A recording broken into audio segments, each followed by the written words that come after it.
भगवान चित्रगुप्त महाराज को जब कर्मों का लेखा जोखा रखने के लिए कायास्थित कर ब्रह्मा जी ने उत्तरदायित्व सौंपा, तब उन्हें एक लिपि की जरूरत महसूस हुई तथा उन्होंने मां सरस्वती से विचार विमर्श कर अपने पिता ब्रह्मा जी के नाम पर ब्राह्मी लिपि को जन्म दिया, जिसे वेद व्यास के द्वारा सरस्वती नदी के तट पर उनके आश्रम में वेदों के संकलन से प्रारंभ किया गया। वेदों के पश्चात उपनिषद, आरण्यक, ब्राह्मण ग्रंथों तथा पुराणों का संकलन कर उन्हें लिखित रूप प्रदान किया गया। इसके पूर्व भाषा की कोई लिपि न होने के कारण सभी धार्मिक ग्रंथों को स्मृतियों के रूप में सहेजने समेटने के लिए कंठस्थ किया जाता था।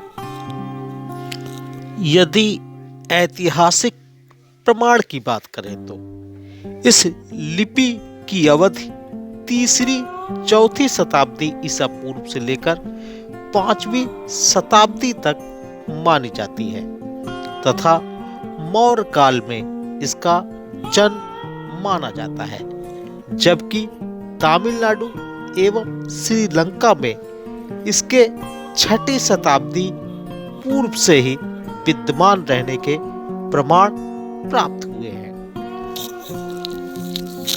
कहा जाता है कि सिंधु लिपि के उपरांत प्राकृत भाषा लिखने के लिए ही इस लिपि का प्रयोग किया जाता था तथा सम्राट अशोक के शिलालेख एवं स्तंभ इसी लिपि से खुदे हुए पाए गए हैं।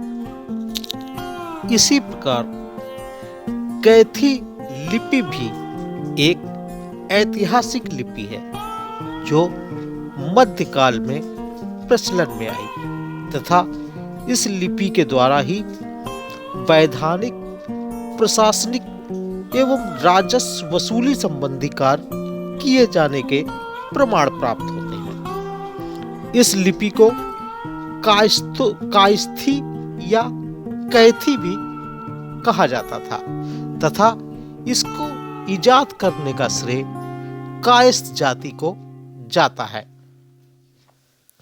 इस लिपि के द्वारा कायस्थ लोग व्यापार संबंधी ब्यौरा सुरक्षित रखने के लिए इसका प्रयोग किया करते थे तथा विभिन्न प्रकार के आंकड़ों का प्रबंधन एवं भंडारण हेतु भी इसका प्रयोग किया जाता था।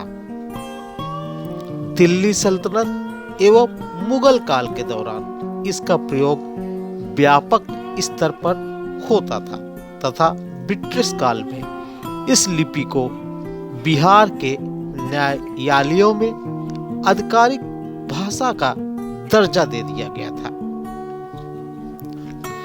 आज इस लिपि पर विलुप्त होने का खतरा मंडरा रहा है तथा इस लिपि में लिखे भू अभिलेखों का अनुवाद करना अत्यंत दुष्कर होता जा रहा है।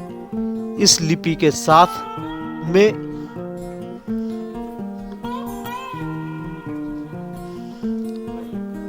2009 में यूनिक कोड मानक 5.2 में भी इस लिपि को शामिल किया जा चुका है। आपने मेरे इस कार्यक्रम को देखा सुना, इसके लिए आपका बहुत बहुत आभार। धन्यवाद। शुभ रात्रि।